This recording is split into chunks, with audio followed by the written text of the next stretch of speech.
So Burry came to us, he wanted to talk to us about his position, he wanted to find out if what he had come to naturally was correct, he wanted to see if there was anything that could be done for him to make any kind of improvement on the ride at all.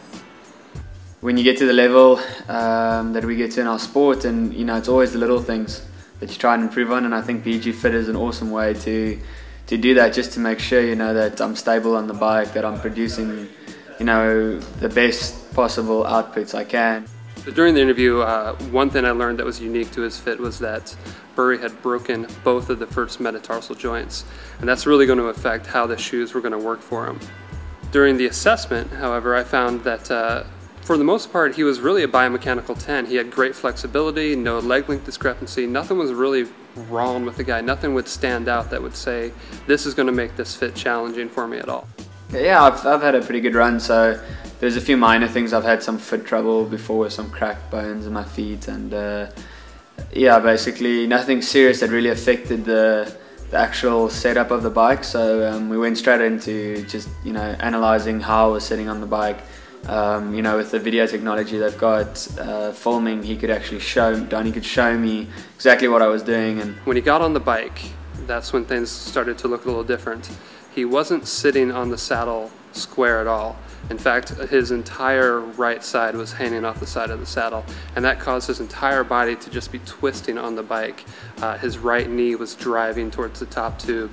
His ankling was different on both sides. He essentially gave himself a leg length discrepancy when he didn't have one. Just by changing saddles, he could actually show me on film how my body was correcting itself and how I was aligning straighter, and I could immediately feel the difference in the pedal stroke. We talked about how the pelvis works to the saddle, how the saddle can give him the right support, and we went through a number of different saddles. I was running a Phenom 130 width saddle before for cross country. The 130 width because it was lighter, and typically for us, if there's no other reason not to ride it, then we ride the lightest equipment possible. But having gone through this process, it obviously showed that I needed more support, and we tried the 143mm saddle first, and that was kind of better, but after that we tried the Roman 155 saddle, and I could immediately feel the right hand side of my body just coming into alignment. Once he got on there, he felt much more square on the saddle, he felt power distribution, he felt more comfort, and his position really changed. It really untwisted him from that initial setup he had found himself in. Since I started riding Specialized, it's kind of been a toss-up for me between a medium bike or a large bike, and coming in here has kind of proven that theory to me. With the results, we can see that the medium bike is the best for me in terms of power output and leg structure. But having said that, the large bike is better for my reach and my upper body.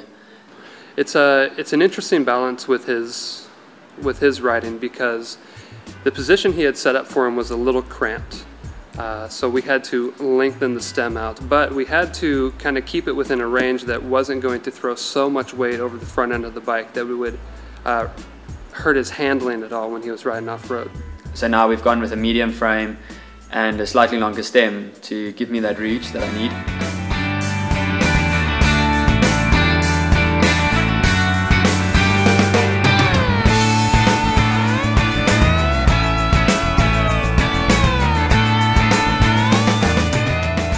It's easy feeling something and thinking something and believing that that's the way to do it, but when you come here and you can actually see the results visible, it just proves it to you, and there's no doubt.